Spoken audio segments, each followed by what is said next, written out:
Hello students, welcome है आपका एक नई वीडियो में। अब बहुत लोगों के मुझसे क्वेश्चंस हैं, बहुत सारे स्टूडेंट मुझसे बार बार क्वेश्चन कर रहे हैं कि मैम आप जो भी आप अब वीडियोस डाल रहे हैं उसमें आप एक्सप्लेन क्यों नहीं कर रहे हैं। तो इसका मेन रीज़न ये है स्टूडेंट्स कि जो अब मैं वीडियोस अपलोड कर रही हूँ वो वीडियोस अपलोड हो रही हैं जो मुझसे क्वेश्चन के वे में पूछा गया है, मतलब जिनका बेस मेन आपका एक लेआउट तैयार करना है कि किस तरीके से और कितना बच्चे को लिखना है या फिर कितना या किस तरीके से उसको लिखना है। तो अभी आप जितनी भी वीडियोस देख रहे हैं मैं उनके बारे में आपको एक डिटेल वीडियो भी दूंगी, पॉइंट टू पॉइंट आपको एक्सप्लेन भी करूंगी। पर अभी आपके लिए जो मेन टॉपिक है वो आपका थ्योरी बेसिस है। तो आज का टॉपिक है लाइकेंस। अब लाइकेंस किस तरीके से लिखना है, स्टार्टिंग में वही आपको सेम फॉर्मूला यूज़ करना है। पहले आपको लाइकेंस के बारे में बताना है, फिर उसकी हैबिटेट के बारे में बताना है, फिर उसके इम्पॉर्टेंट जेनेरा के बारे में आपको बताना है। ये क्लियर है आपको? इसके बाद इसका आपको डिस्ट्रीब्यूशन बताना है कि किस तरीके से आपका जो लाइकेन है उसका डिस्ट्रीब्यूशन होता है। इसके बाद इसका नेचर बताना है और उसके बाद आप आ जाइए इसके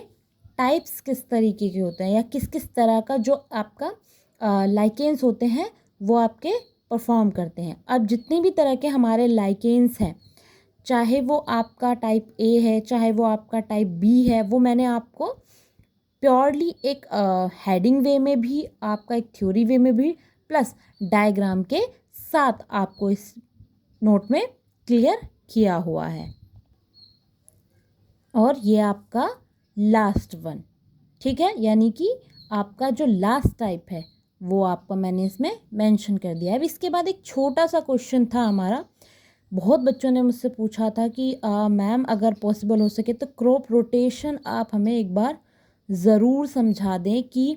क्रॉप रोटेशन होता क्या है। अब क्रॉप रोटेशन यानी कि जब किसी भी क्रॉप को रोटेट किया जाता है, रोटेट मीन्स अगर आप इसमें भी ध्यान दें तो ग्रोइंग अ पर्टिकुलर क्रॉप और similar crops in the same field for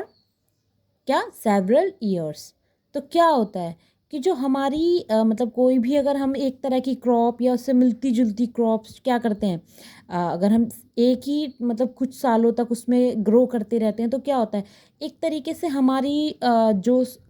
जो हमारी क्रॉप्स होती है या फिर जो हमारी सॉइल होती है उसमें क्या होता है, अगर एक ही तरीके की आप क्रॉप लगाते जाएंगे तो उसमें क्या होगा,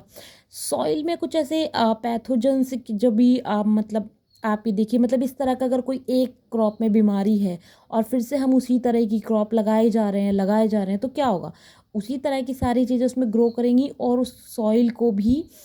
एक तरीके से आप बोल सकते हैं कि वो डिस्ट्रॉय होने के उसमें आ जाएगी। या फिर ऐसा होगा कि आगे जितनी भी आप उसी तरह की सिमिलर क्रॉप्स लगाएंगे उनमें भी आपकी उस तरीके का इन्फेक्शन होना पॉसिबल हो जाता है या फिर बिल्कुल एक तरीके से इन्फेक्शन कॉज होने लगता है। इसीलिए उस एक डिजास्टर को या फिर उस एक क्रॉप की जो भी बोलते हैं बीमारी को रोकने के लिए हम क्रॉप रोटेट करते हैं, यानी कि वेदर अकॉर्डिंग हम क्रॉप को जैसे विंटर हैं या समर्स हैं या रेनी सीजन है तो उसके अकॉर्डिंग हम क्रॉप्स को रोटेट करते रहते हैं, जिससे उस सॉइल में या उस सॉइल की फर्टिलिटी या फिर उस सॉइल की जितने मतलब एक तरीके से जितनी उसकी उर्वरकता है वो सब चीज़ बनी रहती है। तो थैंक यू स्टूडेंट्स, मिलते हैं अगली वीडियो में।